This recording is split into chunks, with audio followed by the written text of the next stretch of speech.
Me? All right. Well, hi there, everyone. I think the two-part system's lucky if it's got 10 more years left in it.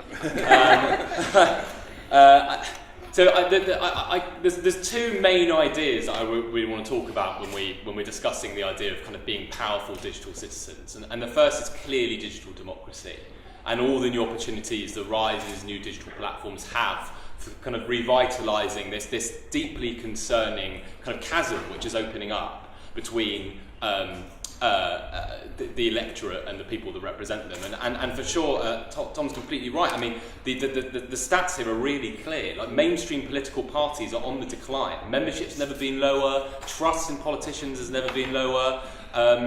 Every generation enters the electorate, they enter with successively less attachments to any mainstream political party than the ones before that.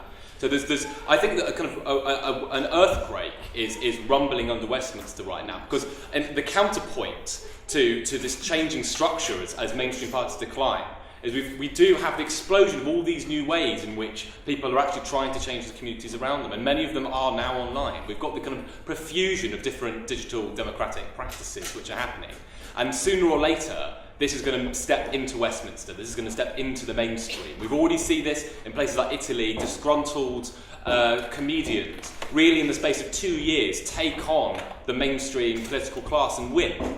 You know, the entry of all these technologies is radically decreasing the kind of costs that it takes to set up a party, to find other people like-minded to you, to raise money, to get your message out there. And sooner or later, I think, and this is not necessarily wholly a really good thing, we're going to see the entry of kind of really angry, anti-incumbent, anti-insurgent voices taking on the mainstream political parties, and I think introducing an enormous amount of kind of political volatility into the system. I think if the story of 2015 is one of the mainstream political parties really becoming obsessed with digital platforms to try and spread their messages, I think 2020 will be one of the digital platforms actually then forming mainstream political parties. But I've only got 5 minutes, and there's another idea that I want to speak about. I'm hoping we can talk much more about digital democracy, because there are so many roadblocks that stand ahead of us in actually making digital democracy, I think, a kind of secure, appropriate, safe, powerful part of the kind of British political landscape. But we're also here talking about surveillance. And it's timely, because it's very likely we're going to see the main law which governs how the intelligence community goes about collecting the information being revisited in the early part of the next Parliament. So we're going to have the RIPA, the Regulatory Investigatory Powers Act, is probably going to be reopened. And we're going to have then again this highly technical debate, quite furious, quite polarised debate, happen amongst the civic society, NGOs, think tanks like mine, politicians, the government, about what is the right balance to strike in having an appropriate intelligence community for a democratic society. But there's kind of one idea I want to throw out there, is that I see there to be there's a fundamental problem that we're failing to address, and that's how the public can basically understand the role of intelligence agencies in the society we live in.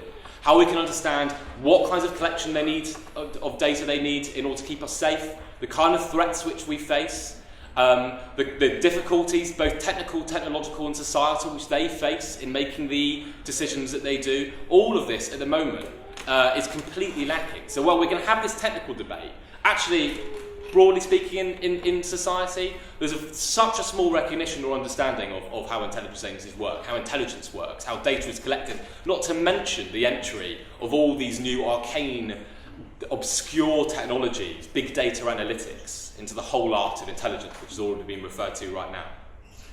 Now, other parts of government have successfully, over the last 20 years, and this is a good thing generally, have got more porous.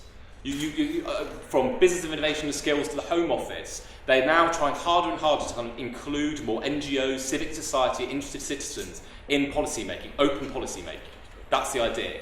Now, for obvious reasons, it is incredibly difficult for the intelligence agencies to start opening up, but open up they have to do, if we're not going to have another bruising rerun of all these debates that we've had about how intelligence should work, how these balances should be struck. So there's one specific idea. If we hone in, this is a massively tangled and difficult issue, but if we hone in on one of them, at the very heart of all the laws that we've got that govern surveillance are two principles: necessity and proportionality. Necessity is the idea that you only collect intelligence when there's no other way of that operation proceeding. You need to invade someone's privacy, interfere with their privacy rights in order to get that information. And proportionality is this idea, and I don't think that we've forgotten the right of privacy, but we try to balance it with another right which we've got, which is the right of the person, the right to security, the right not to be attacked, the right not to be blown up. And proportionality is the principle which tries to balance these two things together. So what they try and do is they say, well, we've got this threat, and we need to make this collection, we need to interfere with the privacy of someone. How can we balance these two things together? Is it proportional for me to, as an intelligence officer in this context, which I'm not obviously, is it proportional for me to collect someone's data given the threats that they face? Now, that's just the kind of summed idea of someone's moral existence. That's not a technical question, that's a moral question. That touches upon everyone's idea about what kind of society they want to live in, what relationship they think the government has to people, how private they think certain spaces are. And that is exactly what we've lost. To me, the story of Snowden is basically the idea of quite a small, homogenous community kind of sailing away with this idea of proportionality. What they think was proportional, actually it turned out in the Snowden revelations, were not what many other parts of society didn't think was proportionate at all. So one idea here, and I hope we can talk about digital democracy some more as well, but one idea, we need new structures to try and get more normal people involved in intelligence debate and actually in the day-to-day work of intelligence. Stick members of liberty in the intelligence agencies, clear them so they can look at the documents. And overall, I think, new structure, surveillance juries, randomly clear 12 members of the public to sit alongside MPs, to sit alongside the committees of Parliament which try to do the oversight, sit alongside the kind of highly technical specialists that broadly come out of this community in the first place, so that they can say whether what is being done in all of our names to collect this data is proportional or not, and give them some powers so when it's not, they can raise us in Parliament. They can raise us as a problem publicly. Like I think if we're not going to have, speaking as someone who's got dragged through all the communications debates and stuff like that, we're not going to have this kind of unhelpful, polarised debate once more. We've got to actually be quite imaginative in the new structures we create to try and give people a voice in all the decisions that are being taken in this, the most secret sphere of government. And I think that beginning with thinking about ideas like surveillance jury is one of the ways in actually making more powerful digital citizens in a kind of government and an intelligence series of intelligence agencies fit for the 21st century. Thank you.